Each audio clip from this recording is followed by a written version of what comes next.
تعاقب کا مطلب یہ تھا کہ مسلمان اپنے وطن سے دور ہٹتے ہٹتے ایرانیوں کے قلب میں جا رہے تھے، جہاں ان کا گھیرے میں آ جانا یقینی تھا، لیکن یہ خالد رضی اللہ عنہ کا حکم تھا کہ ایرانیوں کا تعاقب کیا جائے۔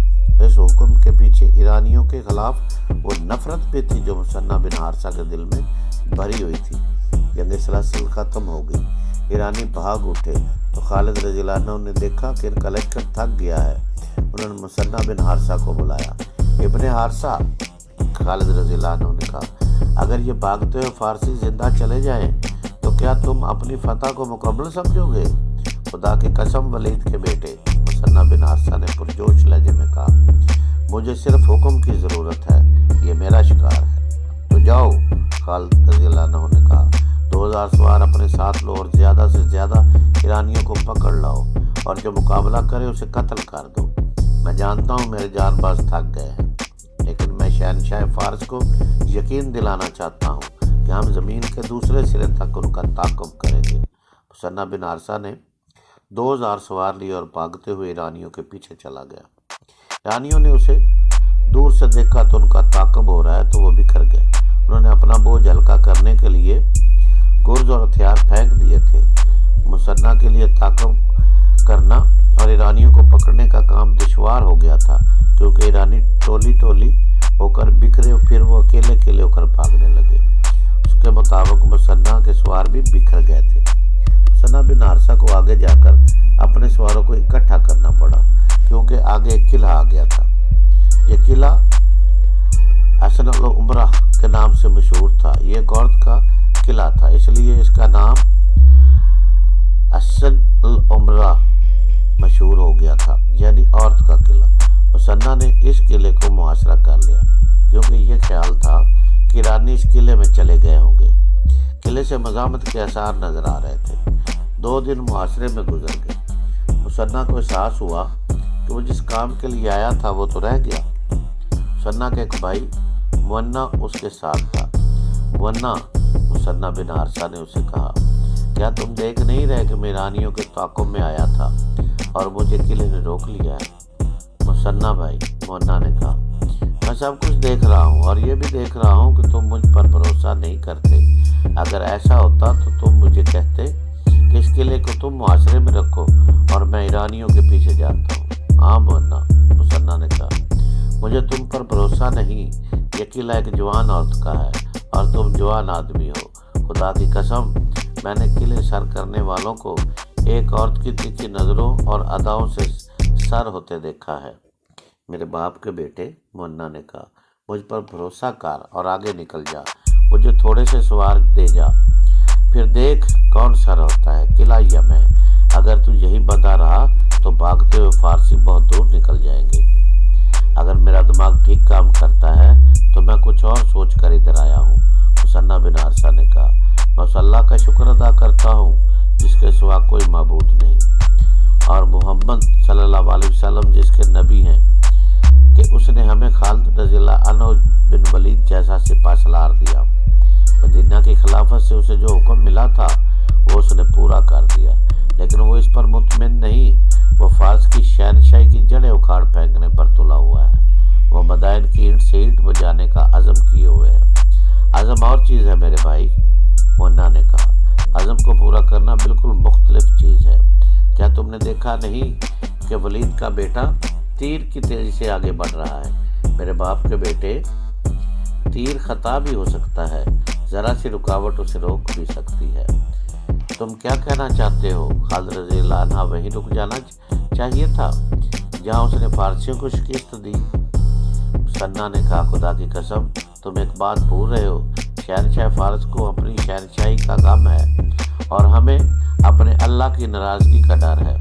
ارد شیر اپنے تخت و تاج کو بچانا چاہتا ہے، لیکن ہم شاہ دو جہاں کی آن کی خاطر لڑ رہے ہیں۔ سمجھنے کی کوشش کرو میرے بھائی، یہ بادشاہوں کی نہیں عقیدوں کی جنگ ہے۔ ہمارے لیے یہ اللہ کا حکم ہے، ہم اس کے رسول کا پیغام دنیا کے آخری کونے تک پہنچائیں گے۔